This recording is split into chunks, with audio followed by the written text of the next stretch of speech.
Good morning to all of you. जैसा कि आपको पता है कि हम पहले कंटिन्यूटी के चैप्टर में चल रहे हैं और कंटिन्यूटी के अंदर हमने कुछ स्पेशल कैरेक्टरिस्टिक्स यानी कि कुछ स्पेशल फंक्शंस की कंटिन्यूटी डिस्कस करी थी। जैसे कि हमारे पास मॉडुलस फंक्शन की बात आती है, आइडेंटिटी फंक्शंस की बात आती है, या फिर ट्रिग्नोमेट्रिक रेशियोज के अंदर जैसे हमने कोस फॉर्मूला कोसाइन फंक्शन यानी कि sine function, cosine function, cotangent, tangent, secant, इन सभी फंक्शंस की कंटिन्यूटी के बारे में डिस्कस की थी। ये सारे के सारे फंक्शन कंटिन्यूस होते हैं, इनकी डोमेन में होते हैं। ठीक है। उसके बाद हमने एक्सपोनेंशियल फंक्शंस के बारे में बात की थी। एक्सपोनेंशियल फंक्शन हमारे दो होते हैं, एक exponential function A to the power X होता है, दूसरा E to the power X होता है। दोनों एक्सपोनेंशियल फंक्शंस के बारे में डिस्कस किया था हमने कि एक्सपोनेंशियल फंक्शन होते हैं वो भी कंटिन्यूस होते हैं, उनके डोमेन में होते हैं। ठीक है। उसके बाद पॉलिनोमियल और एक रेशनल फंक्शन होते हैं, वो भी अपने डोमेन में इसी तरह कंटिन्यूटी में होते चले जाते हैं। आज हम बात करते हैं लॉगरिथम फंक्शन के बारे में कि लॉगरिथम फंक्शन होता है वो भी कंटिन्यूस होता है, अपने डोमेन के अंदर होता है। उसके बाद हम एक इम्पोर्टेंट टॉपिक पे भी चलेंगे आगे। तो यहाँ पे देखिए, सबसे पहले फिलहाल आज मैं डिस्कस करना चाहूंगा कि जो लॉगरिथम फंक्शन होता है वो भी कंटिन्यूअस होता है, और कब होता है, कहाँ होता है, इसके बारे में बातचीत करते हैं हम। तो लॉगरिथम फंक्शन होता है वो अपने डोमेन में कंटिन्यूअस होगा। लॉगरिथम फंक्शन यानी हम लिखेंगे यहाँ पे इसके प्रूफ में, proof let F X equals to log x। अब जो log x होता है यहाँ पे इसकी जो डोमेन होती है वो 0 टू इन्फिनिटी,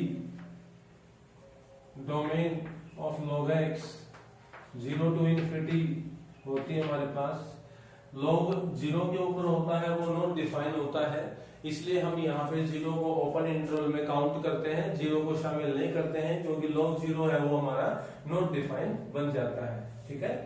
अब हम बात करते हैं कि इस डोमेन में से कोई भी वैल्यू लेते हैं, any real value is that C, let any real value in domain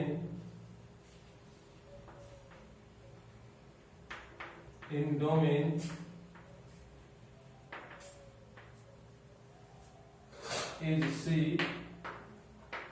हमने कोई रियल वैल्यू ले ली, in let any real value in domain is C which belongs to domain of F। हम अब इस वैल्यू C के ऊपर check करते हैं कि ये फंक्शन कंटिन्यूअस है या नहीं है। इस डोमेन के अंदर ये वैल्यू है C belongs to 0 to infinity। तो हमें चेक करने के लिए वही हमारे तीन पार्ट होते हैं, LHL, RHL और FX। LHL, RHL और FX।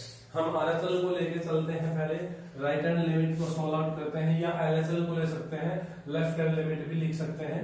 हम लेफ्ट हैंड लिमिट लेके चलेंगे पहले। लेफ्ट हैंड लिमिट यानी कि LHL limit x approaches to. अब यहाँ हम किस पॉइंट का जिक्र करेंगे, यहाँ पे C के ऊपर बात करेंगे। तो x approaches to C, LHL में यहाँ C माइनस आ जाएगा और हमारा fx यहाँ पे है log of x। By substituting method we can write as limit h approaches to 0 and we getting the value log of x is convert C minus h. What is h? H is a nearest value to 0. H is a nearest value to 0. Now taking common C from C minus h, then we get limit h approaches to 0. Taking common C from here, we get here log of x to the base a in all parts, to the base a। log of x to the base a का जिक्र करेंगे यहाँ पे हम। तो यहाँ आ जाएगा हमारे पास C कॉमन लेने के बाद हम क्या मिलता है हमें, यहाँ से 1 minus h divide by C। यहाँ पे h है, h में से हम अगर C को कॉमन लेते हैं तो हम इस h को c से गुणा और c से भाग कर देते हैं। गुणा वाला c कॉमन आ जाएगा और भाग वाला c बच जाएगा। अब यहाँ पे देखिए एक log का फॉर्मूला इंप्लीमेंट हो जाएगा जो हम पहले पढ़ के आए हैं, log m into n, log m into n, log m into n। ये फॉर्मूला मैं बताना चाहूंगा आपको। log m इंटू n क्या होता है, देखिए टू द बेस a मान लीजिए, तो ये होता है हमारे पास log m to the base a plus log n to the base a। यानी हमारा फॉर्मूला ये होता है log m इंटू n का। तो उसी फॉर्मूले को हम यहाँ इंप्लीमेंट करते हैं तो हमें क्या आउटपुट मिलता है, देखिए ये मिल जाएगा। यहाँ पे हमें लिमिट h अप्रोचेस टू 0, यहाँ पे देखिए log ये जो हमारा c है ये m का काम करेगा। यहाँ पर m दिया हुआ है तो फॉर्मूले में m है, यहाँ क्वेश्चन में m की जगह पे आपके पास c आया हुआ है, फॉर्मूले में n है और n की जगह पे यहाँ है 1 माइनस में h अपॉन c। तो वैल्यू आप m और n को देख के और रिप्लेस कर लेंगे। m की जगह पे हम c मानेंगे और n की जगह पे 1 minus h upon c assume करने चलते हैं। तो इस m और n को यहाँ पे कंपेयरिंग करा हमने तो वैल्यू हमारे पास आ गई है। हम रिप्लेस करते हैं तो हमें क्या मिलता है, देखिए log m फॉर्मूले में हमारे पास होता है log m to the base a, तो m की जगह पे c आ जाएगा, टू द बेस a हो जाएगा। आगे प्लस, इसके बाद में दोबारा से हम लिखेंगे log to the base a और n की जगह पे 1 माइनस में h upon c, 1 minus h divide by c आपके पास आ जाएगा।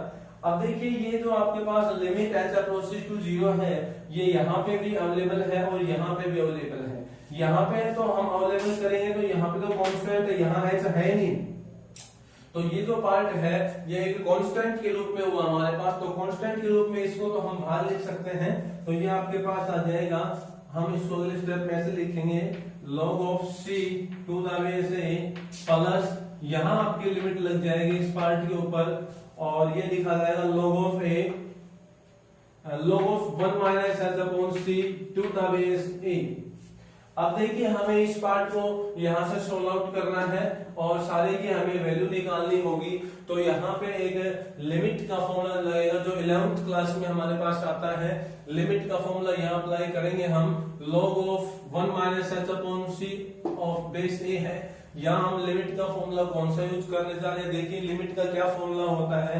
यहाँ मैं लिख देता हूँ limit x approaches to 0 log of 1 plus x divide by x, log of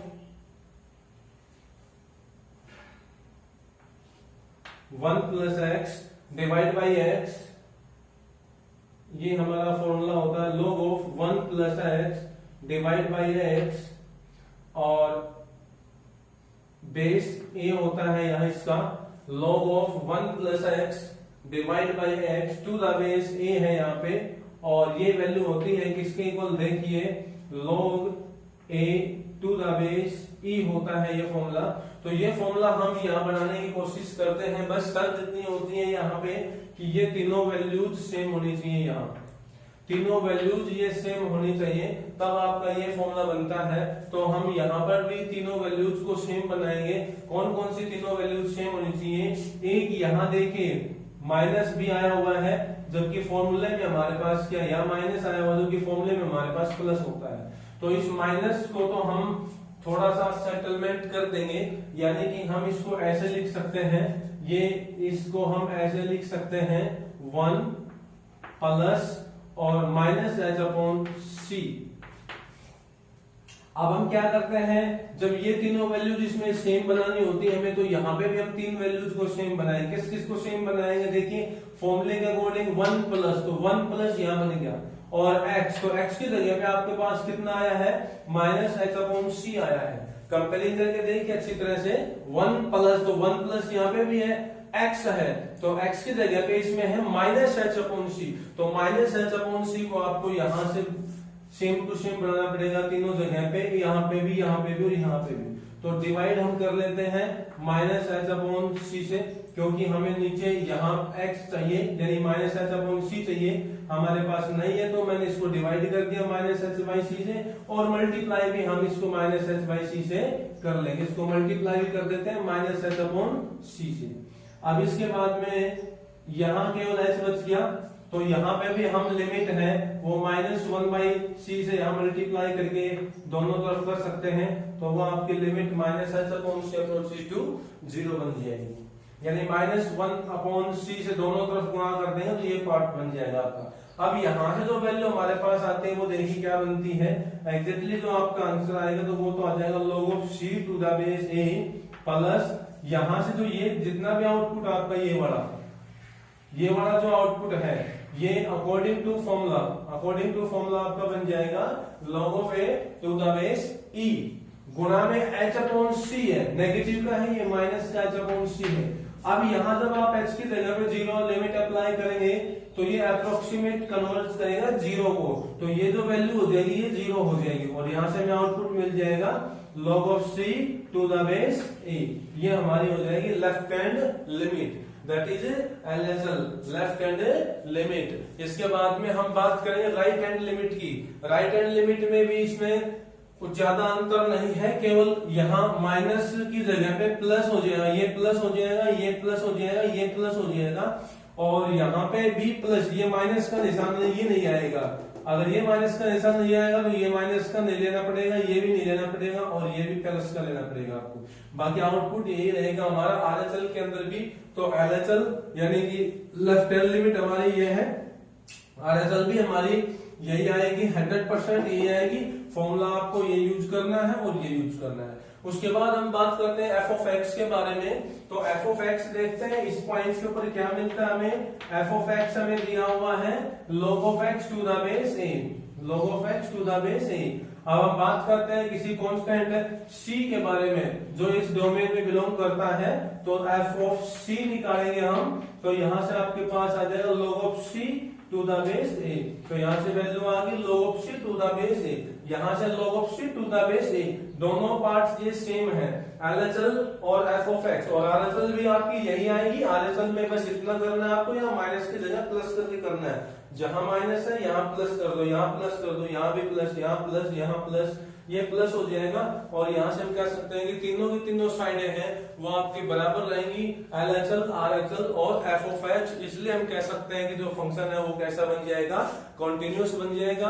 अब आगे जब भी हम किसी भी क्वेश्चन में लॉगरिथम फंक्शन की बात करेंगे तो वहां पे लॉगरिथम फंक्शन को डायरेक्टली हम क्या कहेंगे कि वो कैसा फंक्शन है, कॉन्टिन्यूस फंक्शन है। कहाँ कंटिन्यूस है, उसकी डोमेन में है। उसकी डोमेन क्या होती है, 0 टू इन्फिनिटी उसकी डोमेन होती है, 0 पे डिफाइन नहीं होता है। अब हम बात करते हैं कंटिन्यूटी के एक छोटे से कॉन्सेप्ट के बारे में। और जैसे कि हमारे पास कोई दो फंक्शन होते हैं, एक फंक्शन f है, दूसरा फंक्शन g है, दो फंक्शन है, और दोनों फंक्शन अगर कंटिन्यूस होते हैं अपने डोमेन में, हम दो फंक्शंस की बात करेंगे।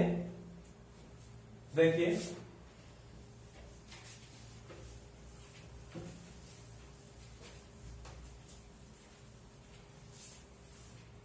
if f and g are two continuous function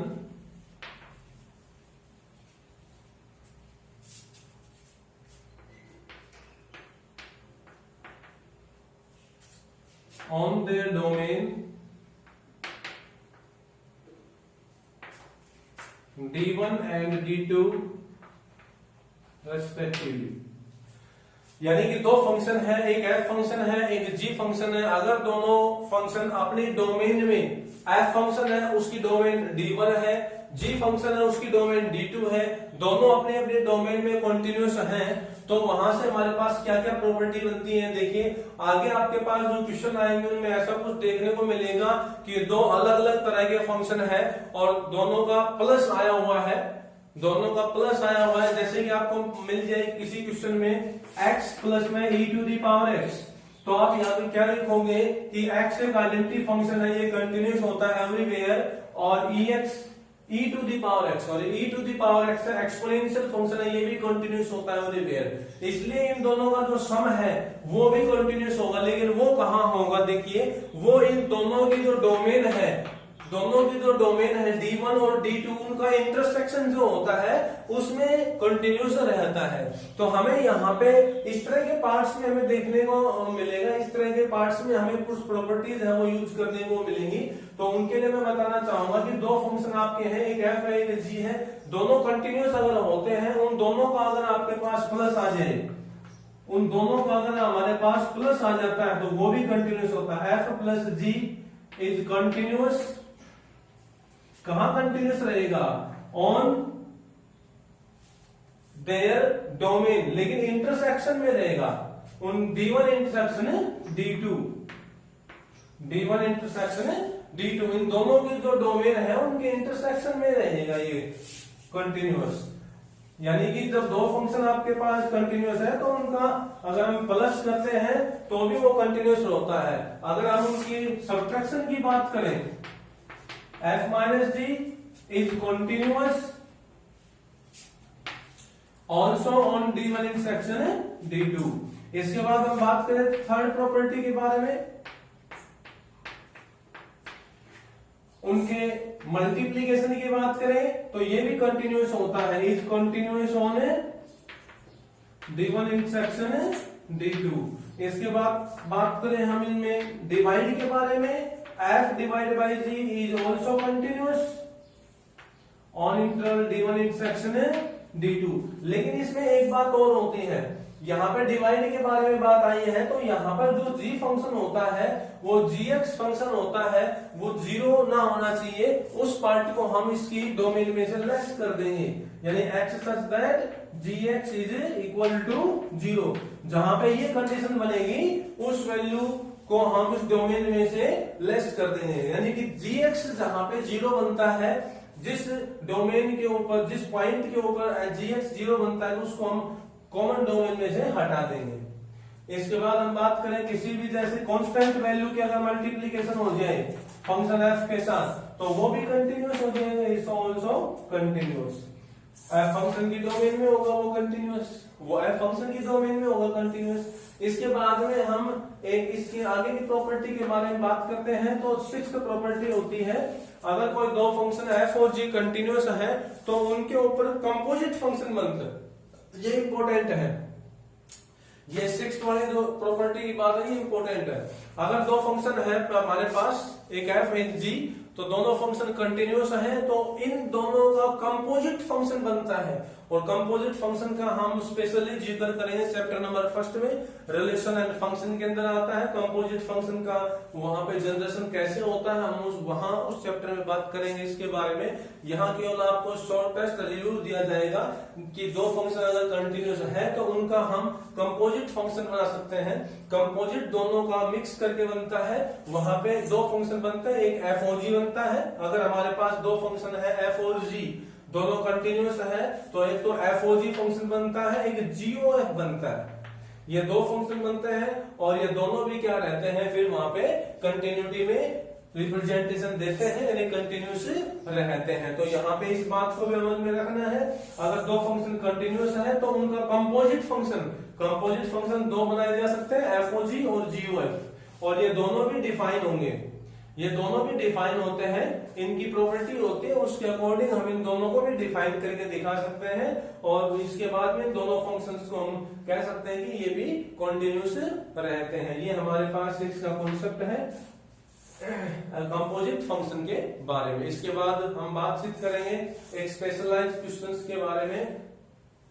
देखिए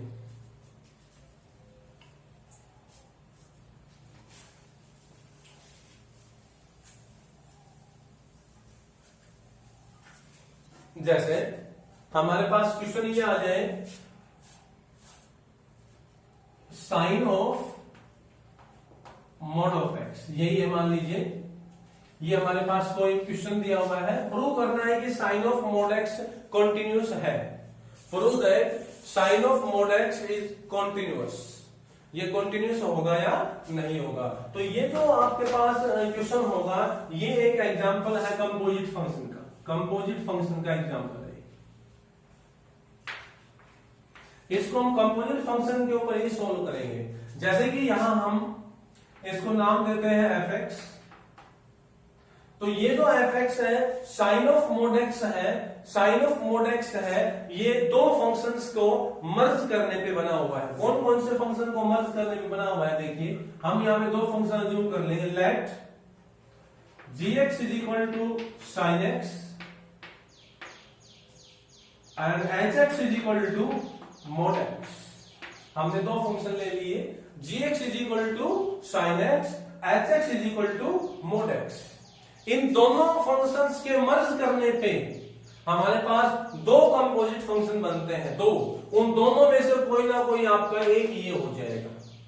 तो देखिए यहां पे साइन एक्स के बारे में पहले डिफाइन करते हैं। साइन एक्स होता है वो एक ट्रिग्नोमेट्रिक फंक्शन है जिसको हम कंटिन्यूस प्रूव करके आ चुके हैं पहले। तो इसके बारे में हम लिखना चाहेंगे कि gx is equal to sine X which is continuous function. लिखना चाहेंगे यहां पे gx is a sine function which is continuous. अब साइन कहां कॉन्टिन्यूअस होता है, उसकी रियल नंबर, उसकी डोमेन पे, ऑल रियल नंबर्स पे, which is continuous on all real numbers, यानी उसकी डोमेन पे। इसके बाद बात करें हम hx के बारे में। hx is a modulus function. hx यहां पे कैसा फंक्शन है, मॉडुलस फंक्शन है। तो मॉडुलस फंक्शन होता है वो अपने आप में कंटिन्यूअस रहता है, कहां, उसकी डोमेन में। और मॉडुलस फंक्शन की डोमेन भी ऑल रियल नंबर होती है। तो is also which is also continuous on all real numbers. ये भी सभी रियल नंबर्स पे कंटिन्यूअस रहता है। Which is also continuous on all real numbers या फॉर ऑल रियल नंबर्स। तो हम कह सकते हैं कि gx और hx तो दोनों कंटिन्यूअस फंक्शन होंगे। अब हम इनका कंपोजिट फंक्शन बनाते हैं। इनके कंपोजिट फंक्शन दो बनते हैं, एक fog और एक gOf। अब देखते हैं fog और gOf में से कौन सा यहां बन रहा है आपके पास। fog और gOf देखते हैं। तो देखिए fog हम निकालते हैं तो क्या आता है हमारे पास, fog होता है ये fog, इसको हम कैसे लिख सकते हैं, f ऑफ gx। अब इसको मैं लिख सकता हूं f ऑफ gx। gx की वैल्यू क्या है हमारे पास, gx की वैल्यू है sin x, लेकिन यहां पे हमारे h है हमारे पास, सॉरी यहां पे हमें h लेना पड़ेगा, h लेना पड़ेगा यहां हमें।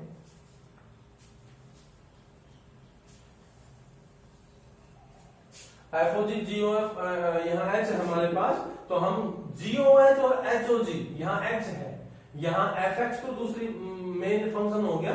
तो हम इन दोनों का मर्ज करने में बनाएंगे, इन दोनों फंक्शंस को मर्ज करेंगे तब आपका यहाँ पे कंपोजिट फंक्शन बनता है। तो यहाँ हम लेंगे hog और gOh, दो फंक्शन बनाएंगे, तो gOh और एक hog। इन दोनों में से कोई ना कोई आपका कंपोजिट फंक्शन ये बन के आएगा। तो यहां से सोल्व करते हैं gOh x, इसको हम लिख सकते हैं g ऑफ hx। अब इसके बाद देखिए g ऑफ hx, hx की वैल्यू क्या है, hx की value mod of x।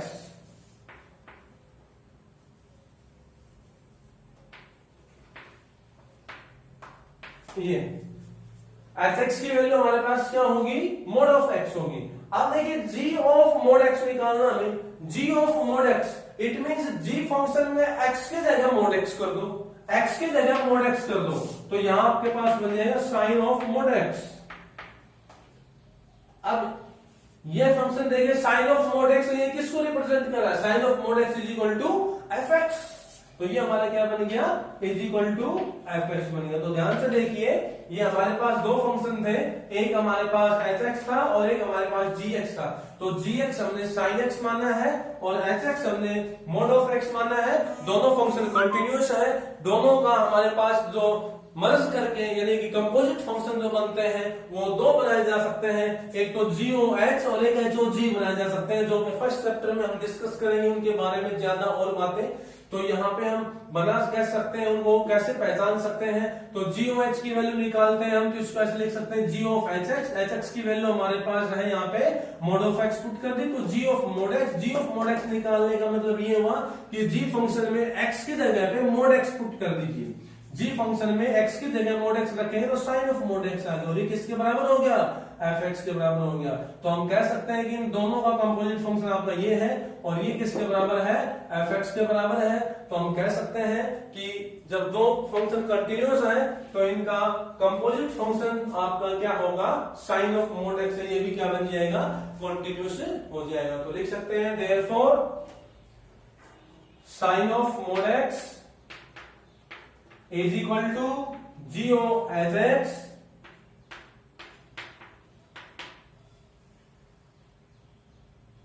GO as X is composite function along GX and HX, and GX and HX are continuous function, therefore fx is also continuous, fx and gx is also continuous function. Thank you, have a nice day.